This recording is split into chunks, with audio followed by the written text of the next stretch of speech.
I'm just going to say it. Sometimes parenting blows.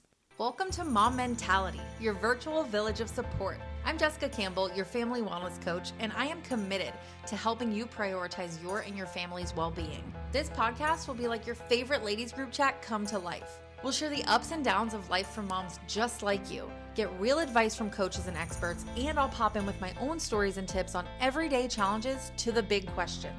Whether you're juggling work from home, balancing adult life with parenthood, tackling ADHD, yours or your kids, or just trying to catch a breath, Mom Mentality is your spot. Y'all, you cannot tell me that if it is a Wednesday night and you had a long day at work and you only got 4 hours of sleep the night before because the baby was up nursing the whole night and you just got your kids from practice and then your one kid is like, hey, guess what? There's a bake sale tomorrow. I have to have cookies. So you run into Walmart and then next thing you know, you've got a child having a meltdown in aisle 3 and the other one's like, mom, mom, mom, mom. And then that baby's asking a nurse yet again that you're not like, oh my fucking God, this is not what I thought parenting was gonna be. And it kind of blows. You cannot tell me you've not had that thought. And it's more than okay to admit that sometimes we have these thoughts. What's not realistic is the people out there that act like perfect parents and say that you are wrong for having natural human thoughts and responses to certain things going on in your life. It doesn't make you a bad parent because you're like, oh my God, get away from me right now.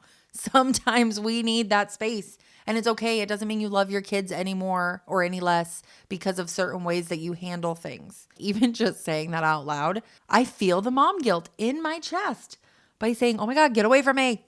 And my kids aren't even around me. That's how deep that guilt goes. And it's so strong. But I want you to know that it's okay to feel that way. I didn't expect to even go off on that little tangent. But when I felt it, I was like, oh my goodness, this is what we're going through. We don't even want to say out loud how frustrated we are sometimes because we feel bad about it. It is okay to be frustrated and overwhelmed and burnt out. It's normal. And we all hit that at some point in our lives, in some area of our lives, whether it be parenting or work or whatever. It's a normal thing to go through at some point, and it's okay to admit that. So all this to be said, welcome back to another episode of Mom Mentality, you beautiful, beautiful souls out there. Obviously, today we are talking about parental overwhelm and how heavy that can be and also the bright side of it. So we all experience it at some point or another, the feeling of just being totally swamped, like you're just drowning in a sea of to-dos and responsibilities and demands of family life and everyone around you, whether it's work and family and all the things. We all get to that point where we feel like there's just so much. The dishes are piled high, the laundry's overflowing, the kids are fighting, and somewhere in the midst of all that chaos, you're supposed to be present and loving and make dinner and do all the things. And it is literally enough to make anybody go insane. There's a huge mental load as a mom and a parent, and that might look different from dads to moms, but there is still so many mental loads in various areas, and it can be a lot. It is a lot. But the thing is, that doesn't need to be our enemy. We don't need to build up resentment towards being overwhelmed or all the things on our plate because we get into this heightened emotional state. In fact, it can actually be a really good kind of gateway to a better connection with yourself and with your kids. If you kind of think of it as like this, I don't know, I want to say like the lighthouses, but you can kind of think of it as like that flashing light on like your dashboard, because that's, I think, a little bit more realistic of a idea. If you think about the lights on your dashboard of your car that like let you know when something is off or needs attention, maybe you're pushing yourself too hard. Maybe you're taking on too many things and saying yes too much. I've definitely been there. Maybe you've just forgotten to prioritize your own needs. We're going to talk about all of that and really look into how to turn that flashing red light into an opportunity for more growth, more connection, more self-compassion. And we're going to talk about practical strategies for managing that overwhelm and shifting your perspective and really finding moments of peace, even when things are completely bizarre and out of control. So one of the biggest culprits behind parental overwhelm is the idea that we need to do everything perfectly. And I know we've discussed this and we will continue to discuss this. This will never be a topic I don't discuss, the idea of perfection, because I think historically our society has done a disservice to moms and families and just body image and femininity and just all the things. They've put this idea out there that we need to strive for perfection. And maybe this just comes from the millennial in me. Like, I remember the ads of the girls that were super skinny in the low-rise jeans and they had belly button rings and waist chains and everyone wanted to be, what did they call it? Like, oh man, there was a term for it and now I can't think of it. But just that like super skinny, stick thin model type that was always being shown to us. My generation, I feel like, has had so much in the realm of like what is expected of our lives to look like and be like, and what we're expected to look like and be like. And then it rolls over into parenting. Who are you supposed to be as a parent? How are you supposed to show up? Are you doing it right? Are you doing it wrong? And there's so many demands to be perfect. We strive for spotless houses and gourmet organic meals that don't have any preservatives and this and that. And, you know, our kids are expected to be perfectly behaved because, you know, there's always the story of that person that's like, if that were my kid, this is how I would handle it. And it's just ridiculous. It's ridiculous. Let's be real, okay? Perfection is a freaking illusion and it's exhausting to chase. This is so much why I discuss B+ parenting and why that is like my new thing that I'm just going to run with, because I got that in my business coaching where she was like, do the B+ work. And I was like, this totally relates to parenting. Good enough is good enough, right? It is good enough to do a mediocre job. It is good enough. Give yourself the permission to let go of those impossible standards that you and society has set for you. And it's okay if the laundry piles up. It's okay if dinner is simple or they have cereal. Like, God, I loved cereal as a kid for dinner. Like, I did not care. Sometimes I made pancakes for my kids because they love a good chocolate chip pancake and it was freaking easy. It's okay. Your kids are fed and you're doing the best you can. Obviously, you don't want to have like a tiny walkway through your house and everything is just like piled up with trash like the show Hoarders. But like, it's okay for it not to be perfect. And I still fall into this trap, okay? Like, I preach on this so much, but I still get caught up in that. It's this learned thought process that we all have. And that's why I want to talk about it all the time, because I want to remind everyone that we need to keep that thought at the front of our mind, that it's okay to not be a perfect human being. And beyond that, it's okay if your kid has a freaking meltdown. Just today, the day of this recording, I had my youngest in my arms, squirming, crying, throwing a fit in the middle of an expo. Like, it happens. And if people are going to judge, like, let them. I think it's Mel Robbins that says let them. She has that book. Oh my gosh, just let them do what they're going to do. Let them think what they're going to think. If your kid has a meltdown, so freaking be it, their children. Your children don't need a perfect parent either. They need a present parent. They need someone that's real and authentic and not trying to fake it till they make it, right? They need someone who's going to be emotionally available even when it's a hot freaking mess. And I know what you're thinking. It's easier said than done, and you're completely right. It is so much easier said than done. I was the person who was like during the pandemic searching for any freaking way to figure out how to do things the right way. And I'd get all this knowledge, but I didn't know how to implement it. And it was just like, it made me feel more shitty. Really. It's so much easier said than done to let go of that. But I want to give you some tools to try and be able to support you better than the random Instagram posts and quotes that give you just a snippet. I want to actually be here for you to help guide you through these things. So number 1 is prioritize. What really matters the most? Focus on things that you know really matter at your core and let go of the rest. Maybe a clean kitchen is important to you. Gosh, it is for me. I feel so much better when my kitchen is clean, and yet I still can't keep up with it. It's always a hot mess. I clean and 2 seconds later. It's freaking nuts. It is absolutely nuts. I'm not even going to go there. But if that's what's important to you, follow it. But perfectly folded laundry might not be, right? That's great. Okay, so then chase the kitchen, forget the laundry for a day or two, and pick up where you can, right? Delegating. It's really hard to do when you struggle with control, right? But delegating. Are there tasks that you can share with your partner or your kids or even a hired helper? I know for my husband and I, like, we want to just do everything for our kids. We want to help them and take care of them and, do all the things because we think we should, like we're their caregivers. But we've been actively trying to not do things for them. Like, they're like, can you give me some chocolate milk? I'm like, girlfriend, go make your chocolate milk because you know how to.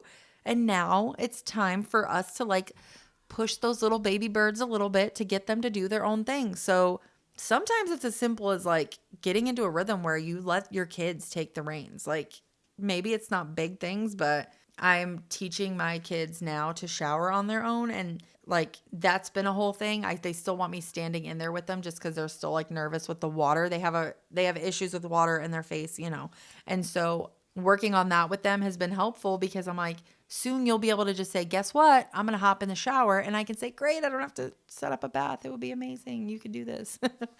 Simplifying. Number 3, simplify. Streamline your routines and schedules. Look for ways to make things easier on yourself. Lay everything out in front of you and just decide how can you make this make sense, right?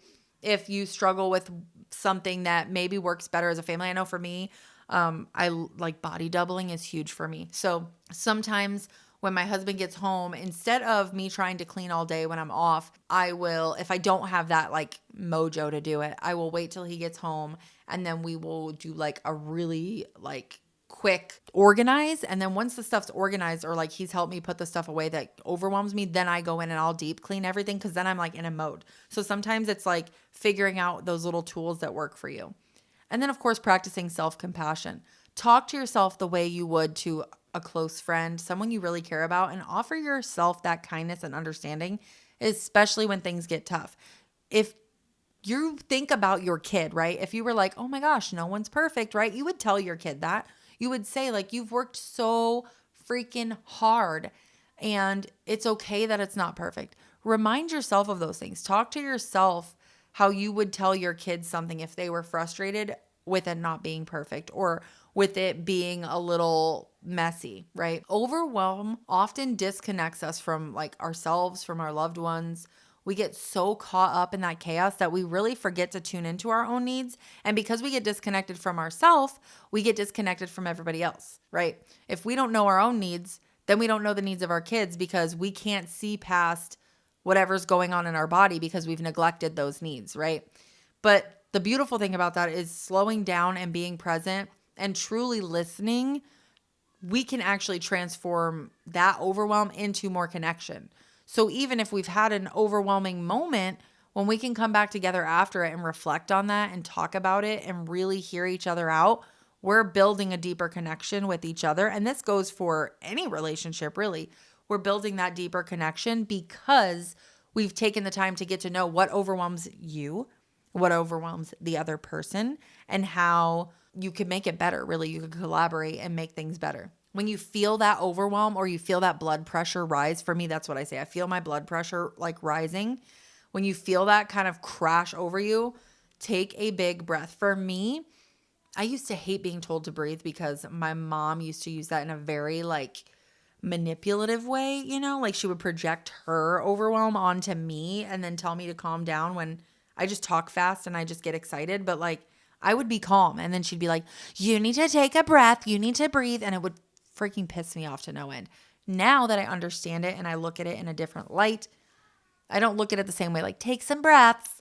Like I genuinely will say, I need to take a minute and like relax, or I need to take a minute and ground myself. Like, sometimes you just have to shift the way you view it or talk about it. And so like I'll tell my kids, we need to do some hot cocoa breaths. Or for me, where I was going with this was for me, instead of saying, oh, I'm going to take a deep breath, I will literally inhale and hold it as like a long pause. And so I feel like that kind of helps me in two ways because I'm breathing, I'm taking in that big breath, but I'm also pausing. And so I take a breath, hold it, and then go to say whatever I was going to say. So instead of yelling, I'm actually like giving myself that pause and taking that big breath to relax my nervous system a little bit. And so instead of reacting, I'm able to respond, right? Because I've given my brain that little moment of pause to allow it to regulate a little bit. And of course, like getting curious about what's going on, like when you are in those moments too, what emotions you're feeling, what you need, what's happening within you is also very, very helpful. And just as importantly, tuning into your child. What are they experiencing? What are their needs? Sometimes it's just a simple hug, a listening ear, just some like undivided attention. Sometimes like they don't know how to ask for the things that they need, especially when they're younger. And so sometimes it can be coming out in a very unpleasant way, but they're trying to get a need met and they're just doing it in a way that can be really triggering for some of us. Since having my third child, my middle is a little bit more needy than my first was with my second. And so I've definitely had to do a lot more of that reconnection because she gets set off very easy. She's a very emotional child. And my oldest is a deeply feeling child as well, but like it's so different in the way they ask for help. So my middle was very loud and she like let you know that she needed something and she still does. So since having this youngest baby, I've really had to pay attention to her needs and when she's getting very emotional or she's acting out in certain ways and understand that she's needing that connection and she needs more time with us or maybe wrestling time with her dad. So we've really had to start reflecting more on that as we navigate having 3 children. Turning that overwhelm into a connection though is such a journey. Like it is, they say all the time, it's a journey, not a destination. And it's very, very true. It takes practice and patience and a whole lot of self-compassion, but I promise you it is worth the effort. If we can show up for ourselves and our children with presence and love, even in the midst of chaos, then we're really able to like create that like magic, like we always want the fairy tale life. And like, I think the fairy tale life is really being able to build good relationships so that when your kids get older and they have their own kids, that they want to be around you. They want to have whole, healthy relationships and family dynamics also. And that's what we want for our kids. So I really think being able to be authentic and show up with compassion and use those hard moments as a way to learn about each other and get deeper on understanding other people and ourselves. I think that's where that fairy tale story comes into play because it will let the rest of your life play out in a way that is more whole and healthy and loving and just warm and fuzzy. I'm excited to say that to help you on this journey, I've actually created a simple cheat sheet called Quick Wins for Emotional Moments. And it includes simple steps and tools that you can use to ground yourself, regulate your emotions, and connect with your child. You can download it on my website. I'm going to put it in the show notes also, but it walks you through very simple, actionable things that you could be doing now and working on integrating into your toolbox now so that you can start somewhere. Because oftentimes we get all of this information and it gets to be like you get information overwhelm, right? And then it feels more defeating because it's not happening right away or it doesn't come as natural. And the thing is, I want to warn you, it's not going to come as natural.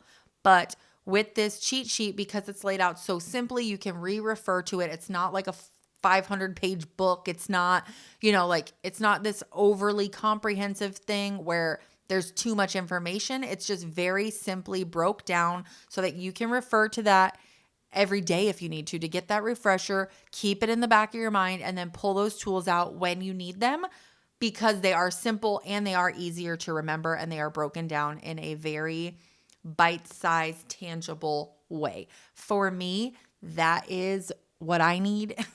And I understand like my brain needs those things, a very simple step by step. And so this is what I have created for you. Again, that's on my website. It'll be in the show notes.